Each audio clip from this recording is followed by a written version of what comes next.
Hi, RUFF to Royalty. My name is Kaitlyn. I'm Nathan.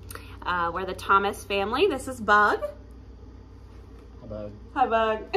It's just us. It's just us three in the house. So our dog's original name was Bug, and their name today is Bug. His sister's name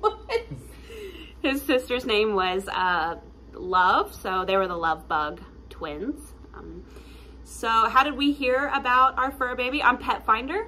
Yep, we were looking for a dog and preferably rescue, and we were looking.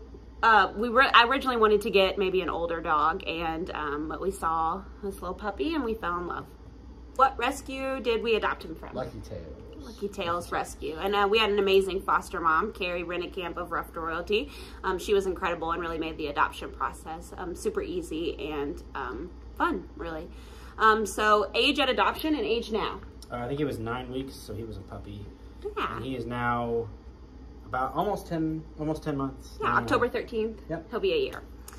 Why did we decide to adopt?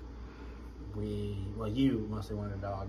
Yeah. But yeah, it just felt like the right thing to do. Didn't want to buy one from a breeder. So. Yeah, for sure. What are your thoughts about the adoption process, and was it what you expected, and how so? I feel like it was a lot more detailed than I expected it to be. We did go through a whole home visit, and there was a lot of rigorous, I think, check-ins throughout the process of having to go through the application process and having to connect with a foster, and then having to go through a lot of stages. And so I thought that was kind of daunting. I didn't expect that, no. What was the most helpful tip that you learned from the adoption process you would pass along to potential adopters? Persistence, maybe? Persistence. I mean, we got lucky because it was the first, because you're basically a writer, but yeah. I think we're like the first application. I think Carrie had posted that, the first one, yeah. From Lucky Tails, haha. No, the most helpful tip I would pass along is attachment. Don't try not to get too attached too early. I had that problem. I don't think I expected to. Again, we got lucky because Bug was the first one, but that we really got to meet. But I feel like a tip that I could see going forward would be to if you get your heart set on a dog, it might not work out. So really, that's it. To wait on that. Challenging part. The most challenging part of adopting? Not knowing, I guess. Just because you never really guaranteed it. Right, his personality, right? Like, I can't imagine a better dog than Bug, but, and I think we've said that before. I think that the most challenging part of adopting would be that not knowing, because we talked about having to, if we get another dog, how difficult that dog might be. I feel like we got really lucky. What has been the most rewarding part of adopting? Having a dog. Having the best dog. Bug has completed this family for sure. If you could bust one myth about adopting, what would it be? It's only old dogs. That it's only mean dogs too. You can get puppies. Yeah. Have some kind of emotional baggage.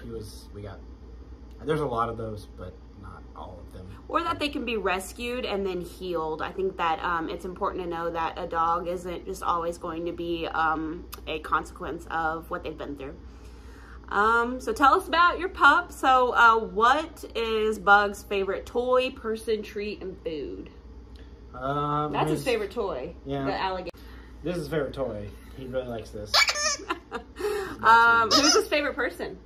Both of us. Yeah, it's really actually great. We are 50-50 on who he likes the most.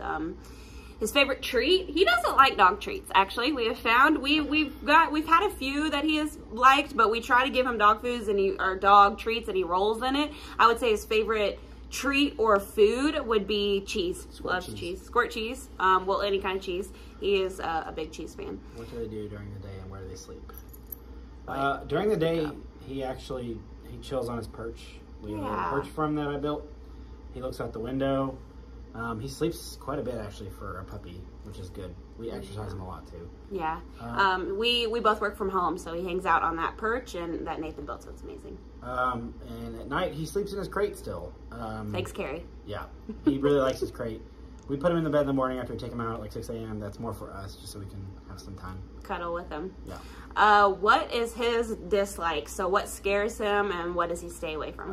We live in a construction zone right now in our neighborhood, and he's not a big fan of that.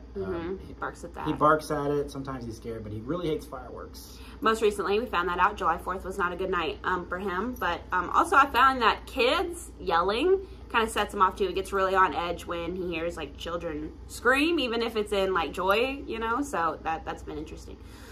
Favorite memory or memories with our dog so far? I'm going to take that one that I used to rock him to sleep when he was a puppy. Only a handful of times, but I would rock, like he would be a puppy running around being all crazy. So I'd wrap him up and I would rock him to sleep just like he was a baby. And I miss those days.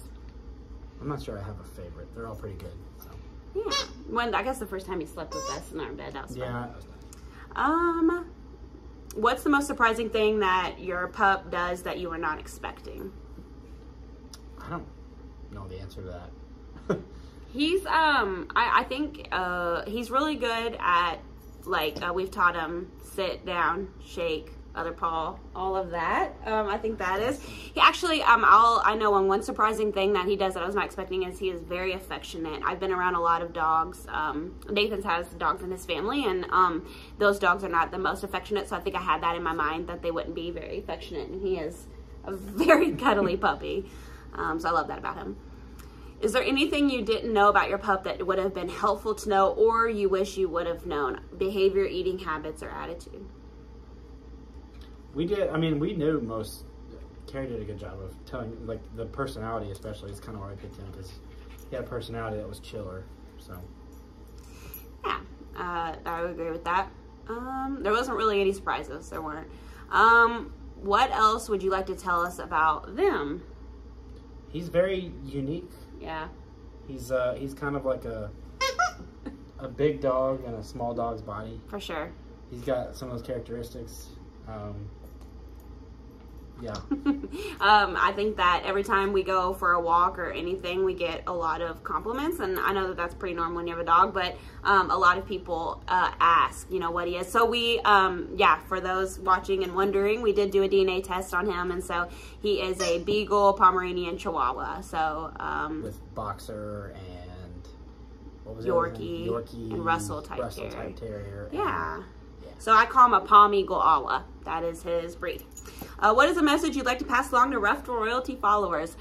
If Carrie Rennekamp is your foster mom, you are very lucky because that dog has never been loved harder than her. And I'm sure that it took Bug a long adjustment period, even in the short time that he was with her, to acclimate to our house after the kind of care he got from her. So yeah, Carrie Rennekamp's amazing, and follow RUFF Royalty for more updates. I love nothing more than to watch Carrie fostering those puppies, especially the older ones. That is something that is really adopt, don't shop, and Bob Barker, get your pets spayed and neutered. Get your pets spayed and neutered. Thank you. What is your favorite thing about Bug? Daddy bites me. Okay, good. Let's see how that goes.